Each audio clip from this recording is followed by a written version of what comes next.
Well, good afternoon, everyone. I understand from the Majority Leader that we'll be dealing with the reconciliation bill later this week. Let me just repeat what you've heard from virtually every Republican in the House and Senate.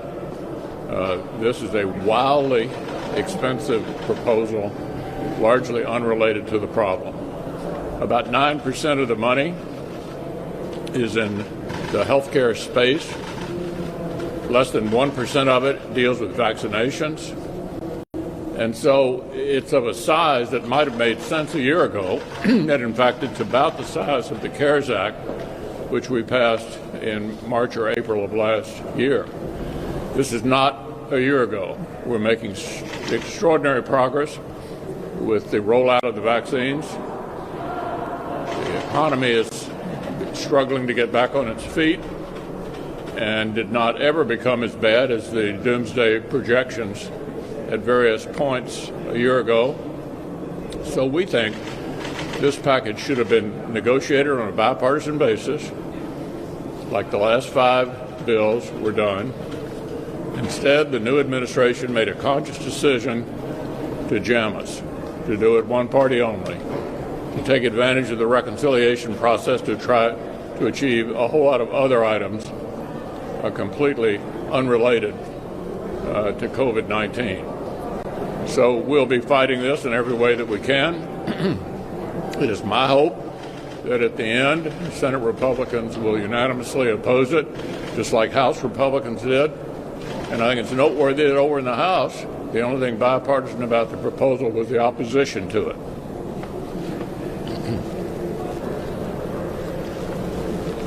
Well, the really objective right now ought to be getting vaccines to as many people as possible. I mean, I think that's the best solution to get this pandemic behind us. And I think, as has already been pointed out, less than 10% of all the money in this legislation, the $1.9 trillion, actually goes towards spending on public health.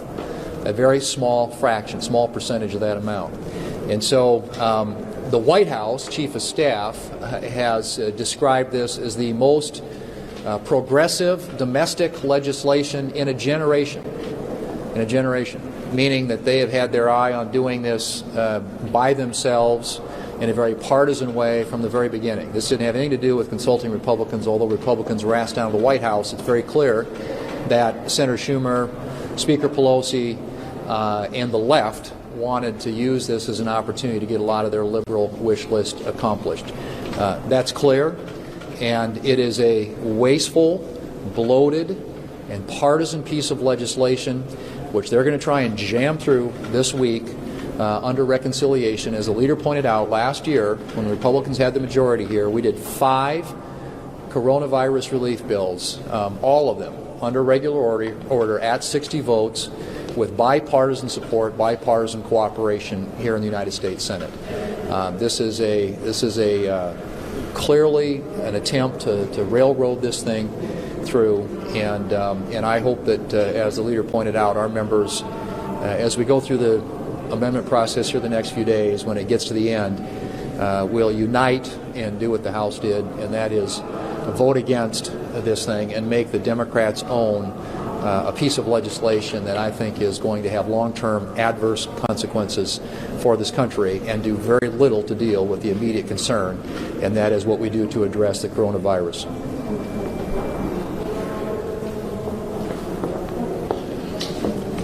Well, this is the 6th time we're dealing with coronavirus in the United States Senate. This time is very different than the last 5 because this is purely partisan. It didn't have to be that way. President Biden could have done it very differently, could have worked in a bipartisan way, because that's what he's promised in his inaugural address. But he's chosen a different path in spite of the fact that we did 5 bipartisan bills before he got to the White House. But because of him and Nancy Pelosi and Chuck Schumer, here we are facing a $1.9 trillion so-called coronavirus relief bill, which when it passed the House, there was bipartisan opposition. Say, why would that be? Why would every Republican vote against it, as well as some Democrats? And it's because it is packed with pork. It is a wish list of liberal spending. What does it do? Bails out states, bails out big cities, bails out failed union pension plans. And what does it fail to do? Because if you were giving this a grade, you would give it an F grade, because it fails to get people back to work, it fails to get kids back to school, and it fails to put the virus behind us. Only $1 of every $11 in the entire bill actually goes for COVID health care needs. And that's why every senator who left for lunch today has this card with them, and it's what President Biden's chief of staff had to say on MSNBC a couple of days ago. It is the most progressive domestic legislation in a generation, which means it is much more progressive than even Obamacare. This is how far they continue to go with this. So this is the way Nancy Pelosi gets $140 million for her tunnel of love to Silicon Valley. The people of America deserve better. Joe Biden ought to go back to the speech that he gave at the inauguration. He ought to go back to how he campaigned on unity, on bipartisanship. He ought to actually rewatch his campaign, his inaugural address, and try to live up to it.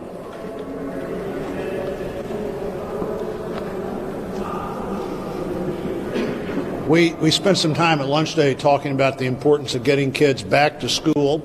There's a McKinsey report out that says the average student at the end of the 9-month school year will be 9 months behind in math. That students of color will be 11 to 12 months behind in math, and similarly behind in other topics, though math appears to be the biggest challenge of when you don't have in-person learning. John King, the Secretary of Education for President Obama, said we're running the risk of an entire lost generation of students by not having kids back in school. Nothing in the bill we're talking about is designed to get kids back in school. In fact, if money was the solution, there'd be no problem. We've already appropriated $67.5 billion to elementary and secondary education. As of February 1, I think $5.1 billion of that had been spent. So $60 billion available to get kids back in school, and none of it being used for that purpose. I think we might have a new name for this package that's come over. It's the porky, partisan, pricey pet project package. We can throw in a few more P's like Speaker Pelosi. So what we have in this bill coming over is several, please, I'm underestimating, millions upon millions of dollars for a subway system in California. We have millions upon millions of dollars for this lovely bridge to get from New York into Canada. And folks, how is that helping us fight COVID? This is supposed to be a COVID recovery package, and somehow I don't see my Iowa taxpayers benefiting from those porky, pricey projects. Okay, it has nothing to do with COVID relief. So what is in this bill? What else is in this bill? We have unemployed millionaires that will be able to access enhanced unemployment benefits. We have millionaires that are now able to participate in child care programs that were developed for low-income families. Millionaires benefiting off of our lower-wage taxpayers. So what else have we got? The blue state bailouts that have been mentioned, which doesn't benefit Iowans at all.